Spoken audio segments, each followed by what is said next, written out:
We begin with the day after, and CNBC's John Harwood, who writes for the New York Times and the national journals, Ron Brownstein. Actually, it's the Atlantic media, right? Okay, McCain and Palin teamed up in Bethlehem, Pennsylvania, as I said today. As I mentioned, a steady stream of people headed for the exits when McCain followed Palin's speech. Here's why people are turning out for Palin. And last night in the debate, we heard again Barack Obama lecturing John McCain on the stakes involved whenever America goes to war.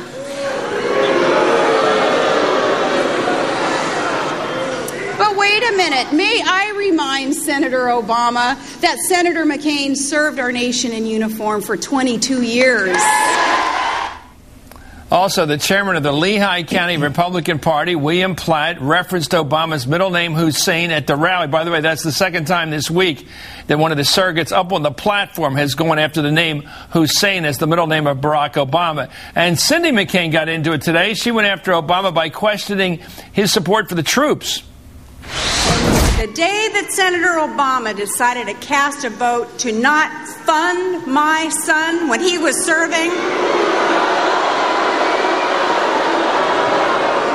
sent a cold chill through my body. Let me tell you, I would suggest that Senator Obama change shoes with me for just one day and see what it means to have a loved one serving in the armed forces and, more importantly, serving in harm's way. And on serving sort of as a good cop, McCain ended his speech by raising the question, who is Barack Obama? Let's listen. So who is the real Senator Obama? Is he the candidate who promises to cut middle-class taxes, or the politician who voted to raise middle-class taxes? Is he the candidate who talks about regulation, or the politician who took money from Fannie Mae and Freddie Mac and turned a blind eye as they ran our economy into the ditch?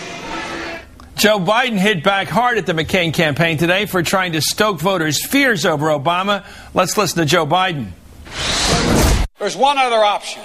The one they have chosen is to appeal to fear with the veiled question, who is the real Barack Obama?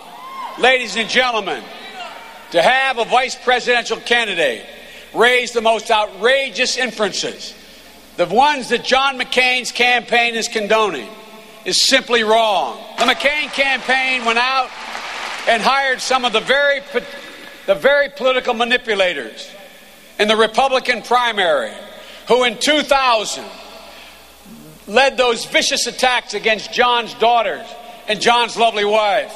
They hired those people to come on board. And now these same people, they're attacking Barack Obama in the ugliest of ways. Ladies and gentlemen, this is beyond disappointing. This is beyond disappointing. This is wrong. Well, let's take a look now at Biden for a last word from the candidates. Here's Biden talking about McCain's performance in the presidential debate last night. Questions from the people of that town hall last night, I personally believe, reflected what a majority of the American people are looking for.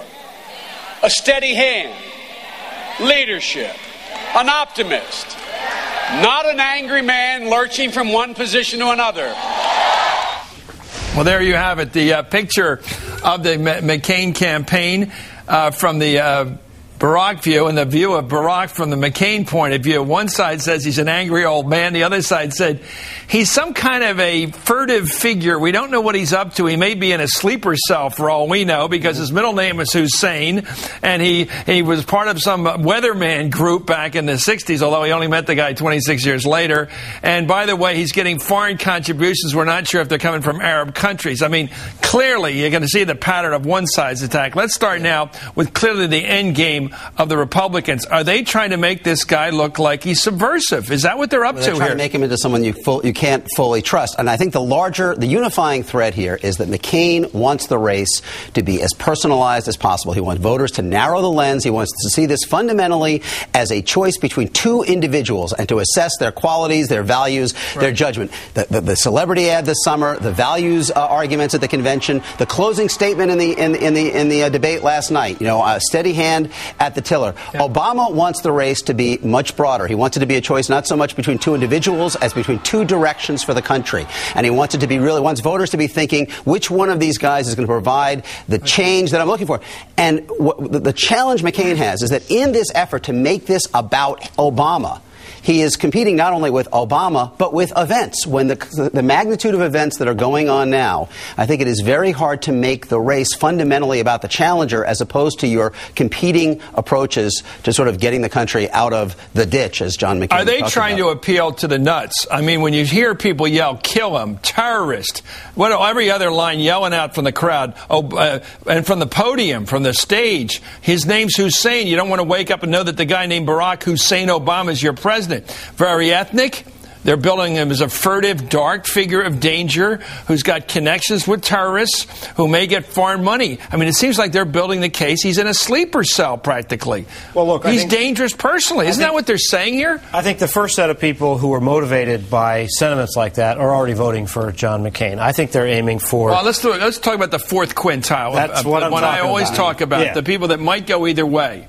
I think they're looking at those swing voters who, if you plant a seed of doubt in their mind, you can make Barack Obama a riskier figure. And, you know, Ron raised the point about... older voters. Sure, older voters in particular.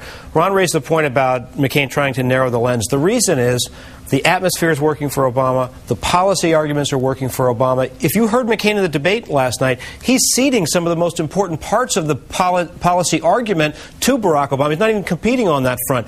He reminds me of Bob Dole at the end of the 96 campaign, when Bob Dole was facing a younger man with a lot of talent, more talent than he had as a politician. And I think Bob Dole was convinced that he had more moral fiber, that he deserved to be there, that he's somebody who'd sacrificed for his country. I think John McCain feels the same way. And like Bob Dole in 96, he's kind of ticked about it, and it shows. And they're kind of flailing around right now. That one. Yeah. I mean, I don't even know what it means. I remember it's an old sort of an Irish expression of a couple generations ago. You're one of the smart ones, that one, that use of the word one. I don't know that familiar with the idiom. Is anybody here? No. That one? But you know, I mean, the debates are adding to the challenge that McCain faces in trying to shift the race into this personal comparison as well, because Obama, both through the financial crisis and these first two debates, is clearly making progress at convincing more voters that he is capable and ready to be president. You know, a lot of the pundits, and myself included, thought McCain got the better of it in the first debate, and obviously the polls all said Obama did. And I think what we missed was the most important interaction in that first debate, and I bet again last night, was not between Obama and McCain. It was between Obama and the viewer. I mean, it was really the Obama and the viewer. Image the viewer had of Obama exactly because right. of the word of mouth. And every time this guy walks on the stage and shows himself, it seems to me, my suggestion is that he's always better than the advanced word on him. And I thought they're putting in out the first on him. debate, I didn't think he was anything special. I thought last night, he gave a significantly better performance than McCain did. He exuded calm and control and command of the issues.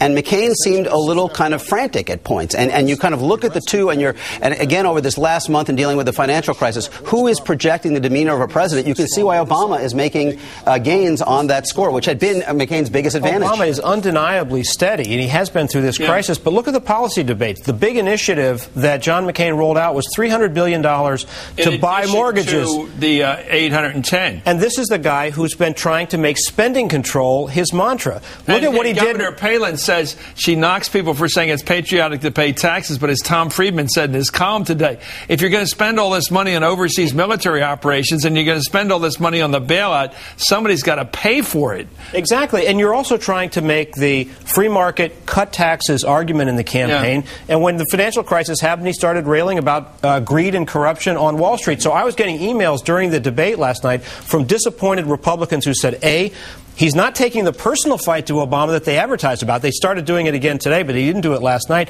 And he's also not making the argument, the core argument on taxes, for example, that conservatives wanted to hear. There's a bit of incoherence about the McCain campaign. I think I hear it all day trying to read through all the speeches. On one hand, they want to stay on the economic territory that everybody's thinking about all day. I'm thinking about my money in the market. Everybody's thinking, what happened to me today? How much did I get hit today?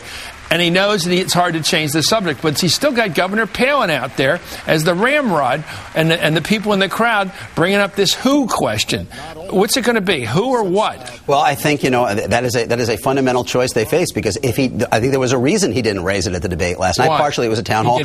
Because there is a risk that when very serious things are going on, like what we're going through right now, you will look trivial or beside the point if you are trying to focus on these kind of associations. Now, there are other voters for whom that might matter, but for John McCain to go into a last debate even and emphasize these issues at a time when, as you say, all Americans are worrying if the college funds they've set up for their kids they've been saving for 15 years are going to be adequate, or what their retirement looks like, or what their job looks like. He might look like someone who is very much beside the point. Yeah, and that would be the danger. This is the hottest question. What are they up to? We know Barack's riding the economy. We don't know what the other side's up to. It's either going after personal assassination, basically, of his character, or they're going after what? They're trying to make him risky. They're trying to get people halt before they go into that booth and say, wait a minute. Who is this guy? Can I really take the risk of putting him in the White House? Man of mystery. When 70% of the not Austin Powers. Anyway, thank you, John Harwood. Thank you, Ron Brownstein.